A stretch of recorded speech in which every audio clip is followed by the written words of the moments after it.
नमस्कार, आप देख रहे हैं अपना पसंदीदा कार्यक्रम कृषि दर्शन, जिसमें हम बातें करते हैं प्राथमिक क्षेत्रों के विकास से जुड़ी। कार्यक्रम की आज की कड़ी में भी कुछ ऐसी ही कोशिश होगी। आज बातें करेंगे पशुपालन से जुड़ी कि कैसे हम बढ़ा सकते हैं अपनी आय और कैसे रख सकते हैं अपने पशुओं के स्वास्थ्य का ध्यान। लेकिन हमेशा की तरह सबसे पहले देखेंगे अपना पहला सेगमेंट, खबरें खेती की। दर्शकों नमस्कार, खबरें खेती की में आपका स्वागत है। खबरों में आगे बढ़ने से पहले सबसे पहले नजर आज के मुख्य कृषि समाचारों पे। बिहार में मखाना की खेती को बढ़ावा दे रही सरकार, ठंड में मुर्गियों का रखे खास ख्याल और किसानों के लिए बेहद उपयोगी रीजर मशीन। माननीय कृषि मंत्री ने किया मखाना महोत्सव सह राष्ट्रीय सम्मेलन 2022 का उद्घाटन। माननीय मंत्री कृषि विभाग बिहार श्री कुमार सर्वजीत द्वारा पिछले दिनों ज्ञान भवन गांधी मैदान पटना में आयोजित 2 दिवसीय मखाना महोत्सव सह राष्ट्रीय सम्मेलन 2022 का उद्घाटन किया गया। साथ ही उन्होंने बिहार मखाना एट अ ग्लांस नामक पुस्तिका का विमोचन भी किया। इस मौके पर उन्होंने कहा कि बिहार दुनिया में मखाना का शीर्ष उत्पादक है। देश में उत्पादित होने वाले मखाना का लगभग 90% उत्पादन बिहार में होता है। बिहार में विगत 1 दशक में मखाना क्षेत्र विस्तार में व्यापक वृद्धि दर्ज की गई है और सरकार इसे पूरा सहयोग दे रही है। कि बिहार जो है दुनिया में सबसे बढ़िया मखाना का जो है उत्पादन करने के स्टेज पे हम लोग पहुँचे हैं और पहली बार बिहार में हमारे अधिकारियों के सहयोग से हमने कहा था कि जो है इसका हम लोग सम्मेलन एक रखते हैं, क्योंकि ये बात सत्य है कि मखाना का उत्पादन हो रहा है लेकिन प्रोडक्शन बढ़ा है, लेकिन मार्केटिंग का हमें प्रॉब्लम आ रही है। इसलिए हम लोगों ने निर्णय लिया कि आज जो है सम्मेलन करेंगे।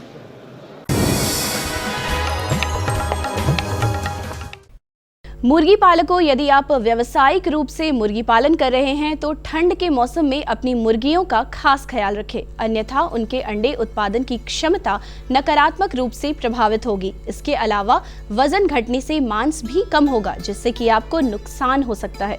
इसलिए उनके रहने के स्थान को घेर कर रखें, साथ ही उनके खाने पीने का भी ध्यान रखें। सब्जियों में प्याज का प्रयोग लगभग हर सब्जी और हर मौसम में होता है, इसलिए इसकी साल के 12 महीने बाजार में मांग बनी रहती है। इसके उन्नत प्रभेदों का प्रयोग कर किसान अधिक लाभ ले सकते हैं। प्याज के उन्नत प्रभेदों में Pusa Ratnar, Pusa white flat, Pusa white round, brown Spanish, early grano, Kalyanpur red round, Pusa red, Arka Kalyan, Arka lime और अर्का कीर्तिमान आदि प्रमुख हैं। प्याज में पर्याप्त मात्रा में sodium, potassium, folates, vitamin A, C और ई, कैल्शियम, मैग्नीशियम, आयरन और फास्फोरस पाया जाता है। इसके अलावा प्याज में एंटी इन्फ्लेमेटरी गुण भी पाए जाते हैं। एंटी एलर्जिक, एंटीऑक्सीडेंट और एंटी कार्सिनोजेनिक गुण भी प्याज में मिलते हैं। प्याज एक तरह का सुपर फूड है। मछली पालक बंधुओं, मछली पालन में तापमान का प्रबंधन बेहद जरूरी है। मछलियों के लिए 20 डिग्री सेल्सियस से 35 डिग्री सेल्सियस का तापमान आदर्श माना जाता है। इसमें उनका विकास भी सही ढंग से होता है, साथ ही रोगों का प्रकोप भी कम होता है।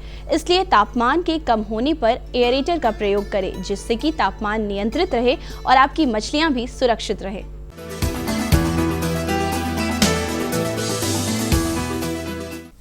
किसान भाई बहनों, बैगन की एक लोकप्रिय सब्जी है जिसकी मांग बाजार में हमेशा ही बनी रहती है। यही कारण है कि उत्पादकों में भी इसकी खेती को लेकर उत्साह रहता है और इसका उत्पादन बड़े पैमाने पर हो पाता है। आज हम आपको मिलवाते हैं पटना जिला के एक ऐसे ही किसान राम स्वरूप महतो से, जो कि बैगन की खेती कर न केवल अपना जीवन निर्वहन कर रहे हैं बल्कि सफलता के नए आयाम भी सृजित कर रहे हैं। आइए जानते हैं उनकी ही जुबानी उनके अनुभवों की कहानी। 2 एकड़ में हम खेती करते हैं। खेती में हमको बढ़िया फ़ायदा हो जाता है बैगन का। हालांकि कोई भी खेती करते हमको बढ़िया फ़ायदा होता है, लॉस की इसमें बात नहीं है।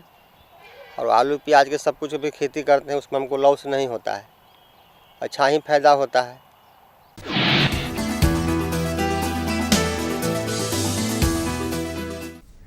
किसान भाई बहनों, फसल बुआई के बाद खास तौर पर आलू के फसल की बुआई के बाद मिट्टी को पलटना एक जरूरी प्रक्रिया है। रीजर एक ऐसा उपकरण है जो कि इस प्रक्रिया को बेहद अच्छे तरीके से और कम समय में करता है। इसे किसान भाई बहन सरलता से उपयोग कर सकते हैं। और अब जानते हैं क्या है आज का मंडी भाव। मंडी भाव में आइए चलते हैं बाजार समिति पटना, जहां जानेंगे आलू प्याज के ताज़ा भाव। लाल आलू 2400 रुपये प्रति क्विंटल, सफ़ेद आलू 2200 रुपये प्रति क्विंटल और लोकल प्याज 2200 रुपये प्रति क्विंटल है। और अब समय है मौसम पूर्वानुमान का। मौसम विभाग से प्राप्त जानकारी के अनुसार कल राजधानी पटना का अधिकतम तापमान 28 डिग्री सेल्सियस एवं न्यूनतम तापमान 14 डिग्री सेल्सियस रहने की संभावना है। अरे भाई रामेश्वर, क्या बात है, बड़े परेशान दिख रहे हो? सोच रहा था कि अभी तो हाथ पांव चल रहे हैं तो खेती कर पा रहा हूँ, कल को जब इनमें ताकत नहीं रहेगी गुजारा कैसे होगा? पेंशन से। पेंशन? हाँ, और वो भी हम जैसे किसानों के लिए। अब हम जैसे छोटे किसान भी 60 साल के होने पर 3000 रुपए मासिक पेंशन पा सकते हैं। सच में? हाँ, चलो मैं तुम्हें दिखाता हूँ। 18 से 40 वर्ष की आयु के लघु और सीमांत किसान इस स्वैच्छिक और अंशदायी पेंशन योजना में 55 रुपए से 200 रुपए की मासिक किस्त देकर प्रवेश कर सकते हैं। भारत सरकार भी हर महीने किसान के बराबर किस्त का योगदान करेगी। कभी नहीं सोचा था कि हम जैसे किसानों की भी पेंशन का सपना कभी सच होगा। प्रधानमंत्री किसान मान धन योजना, अन्नदाता के परिश्रम को संबल, पेंशन से सुरक्षित उनका कर। नजदीकी जन सेवा केंद्र जाकर इस योजना से जुड़े। खबरें खेती की में अभी आपने जाना मौसम के मिजाज के बारे में, ली जानकारी मंडी के भाव की और साथ ही साथ रूबरू हुए आप नवीनतम तकनीक और उपकरणों से। साथ ही साथ जाना आपने अपने ही एक किसान साथी के सफलता के राज को भी। अब बढ़ते हैं आगे, जहां इस भेंट वार्ता के जरिए हम जान पाएंगे कि कैसे बकरी पालन बन सकता है आय का एक अच्छा स्रोत। किसान बंधुओं नमस्कार। हमारे देश की खुशहाली बहुत हद तक इस बात पर निर्भर करती है कि हमारे किसान भी बहुत खुशहाल हों, और किसानों की खुशहाली के लिए ज़रूरी है कि उनकी आर्थिक तरक्की होती रहे। इसके लिए भी ये ज़रूरी है कि हमारे किसान जो कृषि के मुख्य फसल हैं उसके अलावा जो अन्य विकल्प हैं जैसे बकरी पालन, उस पर भी काम करें, क्योंकि बकरी पालन कम समय में अच्छा मुनाफा देता है। इसलिए आज हम चर्चा करने जा रहे हैं बकरी पालन किस तरह से आय का एक अच्छा स्रोत है। इस विषय पर विस्तार से जानकारी देने के लिए आज हमारे साथ हैं बिहार वेटनरी कॉलेज पटना की सहायक प्राध्यापक डॉक्टर भावना।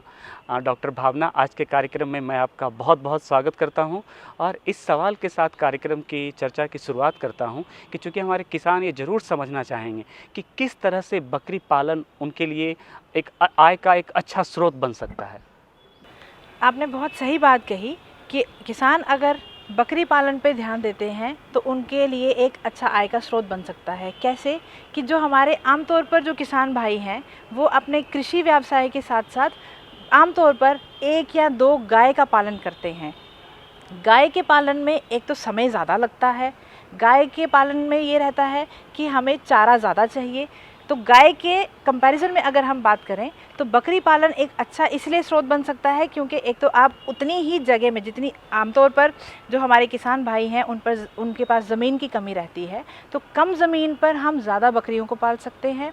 दूसरी चीज़, बकरी का आकार छोटा होने की वजह से उनके जो हम रख रखाव करते हैं उसमें ज़्यादा आसानी भी रहती है।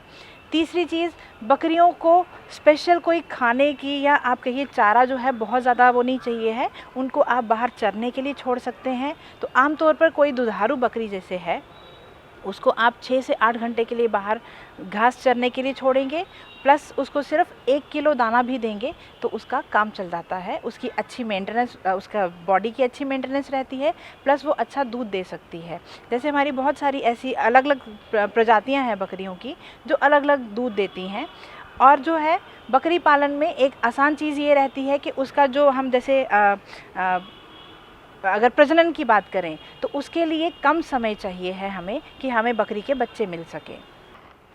डॉक्टर भावना, चूँकि जो आप बात बोल रही थी मैं उसी को आगे बढ़ा रहा हूँ कि क्या जो बकरी की हमारी देसी नस्ल है वही इसके लिए ठीक है, या इनको कोई विशेष तरह प्रजाति की बकरियों को पालना चाहिए? और जब ये व्यावसायिक तरीके से बकरी पालन कर रहे हैं तो उनको आप क्या बताएंगे, किस तरह की सावधानी उनको बरतनी चाहिए ताकि उनको एक अच्छा उससे दूध भी प्राप्त हो या मांस भी मिले उन्हें? जी, ये एक बहुत महत्वपूर्ण चीज़ है जिसका हमें ध्यान रखना चाहिए।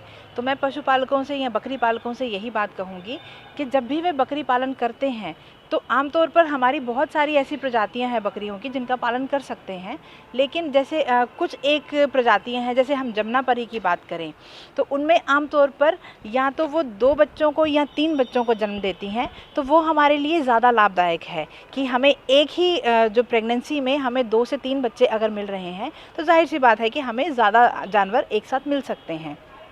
दूसरी चीज़ ये है कि बकरियां जैसे हम उनके रख रखाव की बात करें तो हमें समय समय पर हर 3 से 4 महीने में जो जैसे पेट के कीड़े हो जाते हैं उसके लिए दवा देनी पड़ती है, जिसमें हम एल्बेंडाजोल का सिरप पिला सकते हैं या ऑक्सेंटल का जो है वो सिरप पिला सकते हैं। उससे ये है कि बकरियों के जो पेट के कीड़े हैं वो कंट्रोल में रहेंगे, नहीं रहेंगे तो बकरी का जो भी उसका शारीरिक विकास है वो भी अच्छा होगा, प्लस जो वो दूध दे रही है या अगर उसका प्रजनन है वो अच्छा चलेगा। दूसरी चीज़ ये है कि बकरियां आमतौर पर साल भर में हर 21 दिन पे हीट शो करती हैं, जिसको हम गर्मी में आना बोलते हैं। हम उसका प्रजनन करवा सकते हैं। प्रजनन के लिए हम किसी मेल का इस्तेमाल कर सकते हैं या फिर बकरे का इस्तेमाल कर सकते हैं या फिर हम एआई भी करवा सकते हैं, जैसे कृत्रिम गर्भाधान बोलते हैं जिसे, वो भी जगह जगह आजकल सेंटर्स पे अवेलेबल है फैसिलिटी। डॉक्टर भावना, अगर आप अच्छी जगह पे रहते हैं तो बहुत सारी चीज़ें आपका खुद ब खुद कम हो जाता है। मसलन अगर आवास अच्छा है तो उसको कम रोग होगा, कम कीड़े लगेंगे। तो अगर बकरी जो पालन हमारे किसान कर रहे हैं उनको आप क्या बताना चाहेंगे कि उनको किस तरह से आवास का प्रबंधन करना चाहिए? जी, आवास प्रबंधन की जब हम बात करते हैं तो बकरियों को बहुत ज़्यादा जगह की ज़रूरत नहीं रहती है। तो जैसे हम जो हमारा घर है उसके पीछे का जो आंगन रहेगा, खुला एरिया रहेगा, हम वहीं पे बकरियों को पाल सकते हैं। जो एक दुधारू बड़ी बकरी है उसके रख रखाव के लिए या उसको जितनी जगह की ज़रूरत है वो पर बकरी हमें प्रत्येक बकरी के लिए हमें 2 से 2.5 मीटर का सिर्फ एरिया चाहिए है, जो जिसमें उसको हम बांध के रख सकें। या फिर अगर खुले आंगन की बात करें, जैसे हम खुला छोड़ रहे हैं तो हम उसको 4 से 5 मीटर के एरिया में हम खुला छोड़ सकते हैं। और बकरियां इतनी वो एडजस्टेबल रहती हैं कि वो एक दूसरे के साथ आराम से बैठ के अपना काम चला सकती हैं। डॉक्टर भावना, किसी भी पशु के लिए प्रजनन का समय बहुत ही क्रिटिकल समय होता है वो, तो उस दौरान जो हमारे बकरी पालक हैं उनको किस तरह से प्रजनन के दौरान सावधानी बरतनी चाहिए? और अमूमन ऐसा देखा गया कि कई बार जो मेमना छोटा जो बच्चा है वो उसकी मृत्यु भी हो जाती है, तो किस तरह की सावधानी उनको बरतनी चाहिए? जी, ये बहुत महत्वपूर्ण सवाल है। जैसे मैंने पहले भी बात की कि बकरियां जो हैं पूरे साल दर में हर 21 दिन पे गर्मी में आती हैं और हम उनका प्रजनन करवा सकते हैं, लेकिन हमें कोशिश करनी चाहिए कि साल में हम 2 बार प्रजनन करवाएं, एक मार्च से अप्रैल के महीने के बीच में और दूसरा सितंबर अक्टूबर के महीने में, जिससे उनके रख रखाव और जो बच्चे पैदा होते हैं उनकी मैनेजमेंट और उनके लिए जो चारे का हमें प्रबंधन करना है वो आसान हो जाता है। और हम बात करेंगे कि जैसे बकरी अगर गर्भावस्था में है तो उसका पूरा गर्भ का जो ड्यूरेशन है, जो पूरा उसका टाइम रहता है वो तकरीबन 5 महीने का रहता है। तो जब बकरी प्रेग्नेंट हो गई उसके बाद से 5 महीने तक एक तो पहले उसको अच्छी खुराक देंगे हम, पेट के कीड़े की दवा जैसे ही हम उसको प्रजनन के लिए छोड़ते हैं, अगर हम एआई करवाते हैं या बकरे के साथ रखते हैं तो हमें उसका सबसे पहले डिवर्मिंग करना चाहिए, पेट के कीड़े की दवा दे देनी चाहिए। दूसरा, हमें चारे के साथ साथ थोड़ा कुछ 10 या 20 ग्राम के तकरीबन जो उसकी क्वांटिटी है वो हमें उसको मिनरल मिक्सचर खिलाना चाहिए, जिससे बच्चे का विकास भी अच्छा होगा और जो बकरी है उसका अपना शारीरिक विकास अच्छा रहेगा, प्लस जब वो बच्चा देती है उसके बाद में दूध अच्छा देगी वो। डॉक्टर भावना, आज आप कार्यक्रम में आई और किस तरह से बकरी पालन करके किसान अपनी आय बढ़ा सकते हैं इसके हर बिंदु पर आपने बहुत ही अच्छी जानकारी दी, इसके लिए बहुत बहुत धन्यवाद। जी, धन्यवाद। प्रकृति गजब की ताकत है इसमें। बारिश की रिमझिम फुहारों को ही लीजिए, जब सही समय पर मिट्टी पर गिरें तो खेतों में किसान की मेहनत रंग लाती है।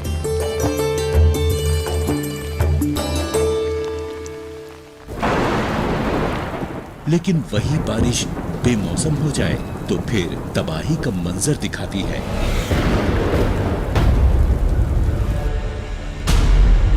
लेकिन क्यों रहे किसान के घर की खुशियां प्रकृति पर निर्भर, जब बन सकता है वो आत्मनिर्भर।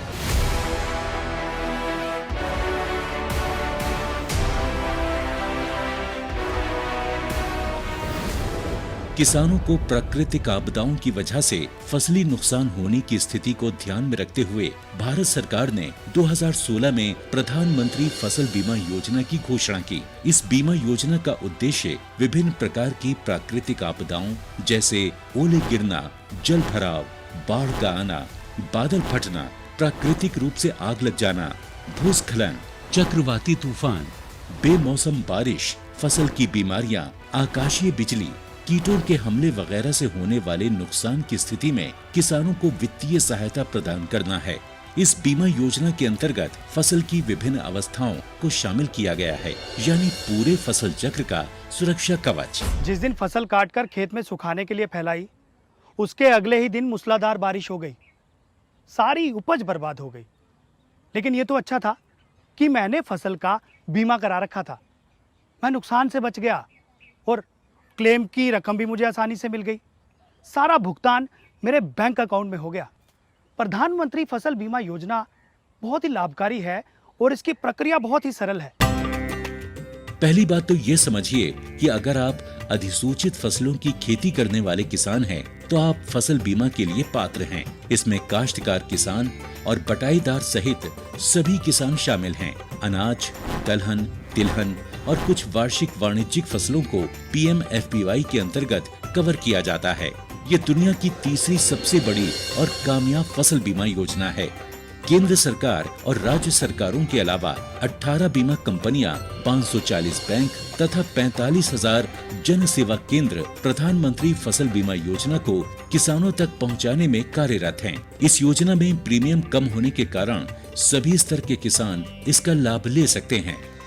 खरीफ फसलों के लिए बीमित राशि का 2% प्रीमियम, रबी फसलों के लिए बीमित राशि का 1.5% प्रीमियम और बागवानी एवं वाणिज्यिक फसलों के लिए 5% प्रीमियम है।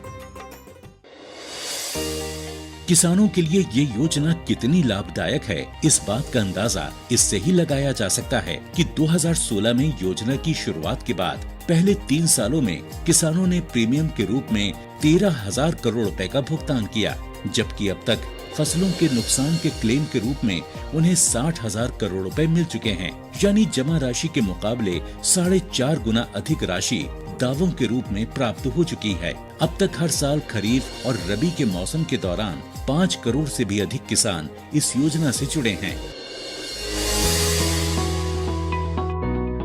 2020 के लिए बीमा कराने की प्रक्रिया शुरू हो चुकी है। पंजीकरण की कट ऑफ तिथि हर राज्य में अलग अलग तय होती है। अपने क्षेत्रों या गांवों की अधिसूचित फसलों की सूची, बीमित राशि एवं कट ऑफ तिथि की अधिक जानकारी के लिए आप निकटतम कृषि अधिकारी, जन सेवा केंद्र एवं बीमा कंपनी के प्रतिनिधि से संपर्क करें।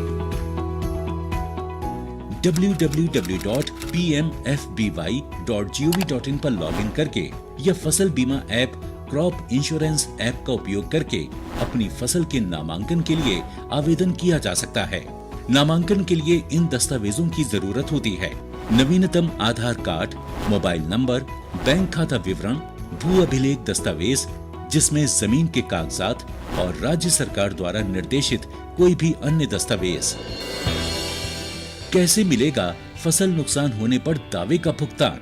PMFBY योजना में बीजों की बुआई से लेकर फसल कटाई के बाद सुखाने के उद्देश्य से खेतों में 14 दिनों तक फैलाई जाने वाली फसलों के पूरे फसल चक्र के दौरान जोखिम के कवर को प्रदान करता है।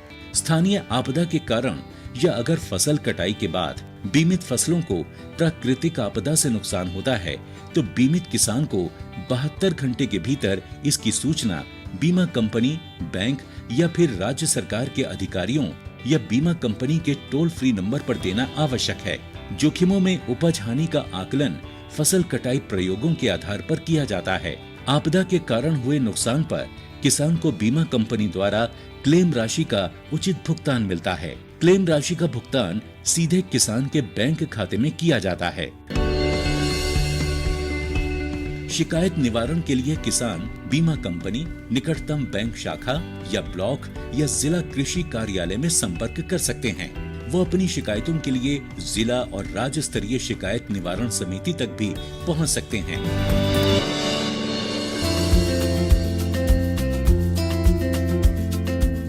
दरअसल पहले सभी ऋणी किसान जो बैंकों या वित्तीय संस्थानों से मौसमी कृषि ऋण या केसीसी का लाभ उठा रहे थे, उन्हें अनिवार्य रूप से इस योजना में शामिल किया जाता था। लेकिन फरवरी 2020 में किसानों के हित में नामांकन प्रक्रिया में एक बड़ा बदलाव करते हुए अब इस योजना को सभी किसानों के लिए स्वैच्छिक कर दिया गया है। प्रधानमंत्री फसल बीमा योजना किसानों को उनकी मेहनत से उगाई फसल को सुरक्षित करके देश को आत्मनिर्भर बनाने की दिशा में अहम कदम साबित हो रही है। जब किसान बढ़ेगा प्रकृति निर्भरता से आत्मनिर्भरता की ओर, तभी तो बनता है आत्मनिर्भर राष्ट्र। जानकारियों का सिलसिला अभी थमा नहीं है। बारी है एक और साक्षात्कार की, जहां हमारे विशेषज्ञ हमें देंगे जानकारी पशुओं में होने वाले लंपी त्वचा रोग की पहचान, उपचार और बचाव के बारे में। नमस्कार, आज जो हमारी चर्चा का विषय है वो है पशुओं में हो रहे लंपी स्किन रोग, पहचान, उपचार एवं बचाव। इस पर बातचीत करने के लिए हमारे साथ जो हमारे एक्सपर्ट हैं वो है डॉक्टर सोनम भट्ट, सहायक प्राध्यापक, बिहार वेटरनरी कॉलेज पटना से हैं। मैम, आपका हमारे कार्यक्रम में बहुत बहुत स्वागत है। धन्यवाद। सबसे पहले आप हमारे पशुपालक भाइयों को बताइए कि लंपी स्किन रोग क्या है। लंपी स्किन डिजीज़, जिसे हम गांठदार रोग भी कहा जाता है, यह एक बहुत इम्पॉर्टेंट डिजीज़ है पशुपालकों के लिए, क्योंकि अभी पूरे देश में ये डिज़ीज़ एक चर्चा का विषय बना हुआ है, क्योंकि इससे पिछले महीनों काफ़ी गायों की मौत हो चुकी है। यह बीमारी एक विषाणु जनित रोग है जो वायरस से फैलता है। इस वायरस का नाम है कैप्रीपॉक्स वायरस, और ये कैप्रीपॉक्स वायरस कहा जाता है कि जो भेड़ों और बकरियों में जो चेचक का कारण है, उसी से ये वायरस मिलता जुलता है। सोनम जी, आपने बहुत अच्छा बताया। अब हमारे पशुपालक भाइयों को बताइए कि ये वायरस किस तरह से फैल रहा है और इसकी पहचान क्या है। इस बीमारी के मुख्य फैलने के कारण है कीट, जैसा कि कीट में आते हैं आपके मक्खियाँ, मच्छर और टिक्स। टिक्स का मतलब जो खून चूसने वाले जितने भी कीट हैं, वो सारे इस बीमारी को फैलने का कारण है। तो जहाँ पे भी पशुशाला में अगर ये मच्छर है, मक्खी है या फिर टिक्स हैं, टिक्स हम जिसे कहते हैं चमोकन है, तो ये सब बीमारी को फैलाता है। दूसरा, जहाँ पे अगर पशु बीमार है और उस पशु का जो भी बर्तन है, खाने पीने का चारा है, अगर बीमार पशुओं के बर्तनों को, खाने पीने के चारों को आप सेम जो दूसरे पशु हैं, जो हेल्दी पशु हैं, उनको अगर दिया जाता है तो भी एक दूसरे से ये बीमारी फैलती है। दूसरा, अगर इसकी देखा जाए पहचान, इसके पहचान का सबसे पहला इसकी पहचान जो की जाती है वो है गांठों से। पशुओं में गांठ बनना शुरू होने लगती है स्किन पे। ये शुरू होती है चेहरे से, पूरे बॉडी पे फैलना शुरू होता है। कभी कभी ये गांठें जो है मुंह के अंदर और इवन लंग्स में भी, फेफड़ों में भी ये चला जाता है, जिसके कारण जो पशु है वो सही से खाना और पीना नहीं कर सकते हैं। तो इस दूसरा क्या है, जो दुधारू पशु है, दुधारू पशुओं में जो मिल्क उत्पादन है, ये इसमें कमी देखने को मिलती है इस बीमारी के कारण। तीसरा क्या है, कभी कभी क्या है, जो निमोनिया सिम्टम्स भी हमें दिखते हैं। निमोनिया जैसे खांसी होना या सूजन आना या फिर जो नाक और पानी से पानी बहना, तो ये सारे इसके लक्षण हैं। अगर किसी पशु में लंपी स्किन रोग अगर हो जाती है तो इसका कोई उपचार है, और टीकाकरण के द्वारा क्या इसका कुछ हम बचाव कर सकते हैं? इसके उपचार से पहले मैं पशुपालक मित्रों से ये कहना चाहूँगी कि आप पहले इस बीमारी के लक्षण की ज़रूर पहचान कर लीजिए। सबसे पहला इसका लक्षण जो है, जैसे कि मैंने पहले भी कहा कि इसमें गांठें दिखना शुरू हो जाएंगी। तो अगर आपको किसी जानवर में, अपने किसी पशु में ऐसा लग रहा है कि इसमें गांठें बनना शुरू हो रही है या इसका बुखार हो रहा है या बाद में क्या है, जो गांठें हैं पूरे शरीर में फैलने लग जाती है, तो आप तुरंत ये समझ लीजिए कि हो सकता है कि यह LSD या लंपी स्किन डिजीज़ से ग्रसित हो रहा है। तो इसके लिए आपको सबसे पहले आप नज़दीकी अपने पशु चिकित्सालय में जाकर इस बीमारी के बारे में बताएं। आप जो भी वहाँ पे डॉक्टर वेटनेरियंस उपलब्ध है, आप उनकी सलाह ज़रूर लें कि इसके उपचार के लिए क्या किया जाए, इसके आप कैसे पशुओं को रखा जाए। उसके बाद अगर हम बात करें उपचार के लिए जैसा मैंने पहले भी कहा कि ये एक विषाणु जनित रोग है या वायरल डिज़ीज़ है। तो कोई भी जो वायरल डिज़ीज़ है इसके लिए कोई उपचार नहीं है कि हम कोई भी बीमारी हो रही है या हम कोई उसके लिए हम दवा दे दें। इसके उपचार के लिए बस ये कर सकते हैं कि जो भी उसमें गांठें हो रही है जिस पशु में, उसको गांठों के लिए घाव ना बने, उनको घाव भरने के लिए हम कुछ मलहम का यूज़ कर सकते हैं। दूसरा ये है कि जो भी बीमार पशु है उसको आप तुरंत जो हेल्दी पशु हैं उनसे आप अलग रखिए, ताकि क्या होगा कि जो ये बीमारी, जैसा मैंने कहा कि ये बहुत तेज़ी से फैलती है, तो ऐसा ना हो कि आपका एक पशु बीमार हो रहा है उसके चलते आपके सारे पशुओं में ये बीमारी फैल जाए।